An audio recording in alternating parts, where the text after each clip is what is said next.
ஒன்றுமே இல்லாமல் துவங்கின என் வாழ்வு நன்மையால் நிறைந்துள்ளதே.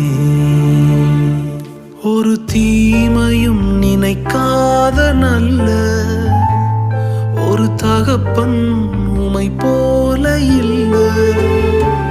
ஒரு தீமையும் நினைக்காத நல்ல ஒரு தகப்பன் உமை போல இல்ல.